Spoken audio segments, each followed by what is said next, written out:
This message brought to you by Sambo and Honky. In this week's letters to Idaho Viking, several people have said the following. Your most recent video is shameful and disgusting. I am completely offended. Unsub. Well, if I did offend anyone, I would like to sincerely apologize, as that was not my intention. Bullshit. And to show just how sincere my apology is, I would like to share this video clip of something that absolutely no one can be offended by. On the good ship, lollipop, it's a sweet trip to a candy shop. And to show even more clearly the sincerity of my apology, I would like to share this video of a unicorn with rainbows.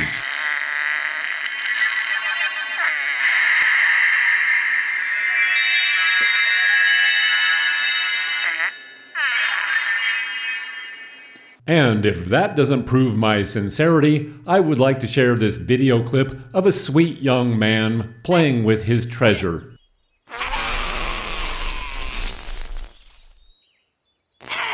Dude, did Carbon just crap treasure? In other letters to Idaho Viking, we see that at least 1,000 subscribers have said, "Your videos used to have some value, but now you've become an embarrassment to the boating community and you need to be punished." Hanging's too good for him. Burning's too good for him.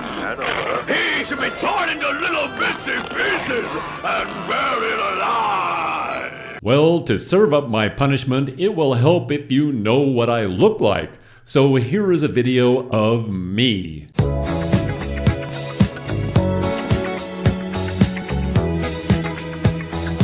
In other letters to Idaho Viking, at least 1 million subscribers have asked, Bullshit. have you gone completely insane? Oh no, there's no use. I am always like this. Please carry on. And in other letters to Idaho Viking, several subscribers have said, hey dummy, why don't you get back on track and make a video about jet boat spontaneous disintegration? Well, it turns out that I actually have experience with this particular boat spontaneously disintegrating. And in this picture you can see this is, I've got it sort of torn apart, and this turned out to be my very first welding project. I had a bunch of welding gear sitting around for maybe a year, and I hadn't got around to figuring out how to use it, so, well, because the boat was disintegrating, it was time to learn how to weld. And here's another view where you can see that I've got all the seats removed and the floor is ripped up where the driver and passenger seat are, just behind the dash. This all got started when I was going to change the oil in the spring, and I noticed there was a chunk of aluminum bouncing around in my bilge, so I decided to rip up the floor to figure out what the problem was.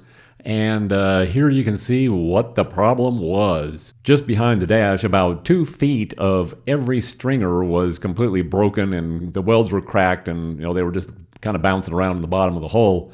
I had noticed that the hole was maybe a little bit floppy, but I was thinking, well, this is kind of an old boat, and maybe I'm just imagining things, but well, it turns out that I was not. And it also turns out that there was a lot of cracked welds up in the bow. And so I had to repair those along with these the broken stringers. And behind about where that sheet of plywood is laying, there were no real cracks. Everything was fine behind that.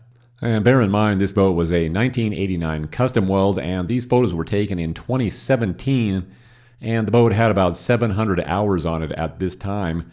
And I bought the boat with about 250 hours on it. And it was clear when I bought it that it had been completely babied, and I don't even know if they went beyond a lake. Maybe they went on rivers that were like lakes. Anyway, so it had maybe 450 hours of me driving, and it is rumored that, well, maybe I drive a little bit faster than average. So it could be my driving style that had something to do with this, or maybe, well, the welds weren't all that stout, and compared to newer boats, they were not, so there's not a lot of strength there to hold those stringers in place. And it turns out the dash had been caved in, and some of the welds in the dash and underneath the dash supporting it had also been broken, possibly due to something like this.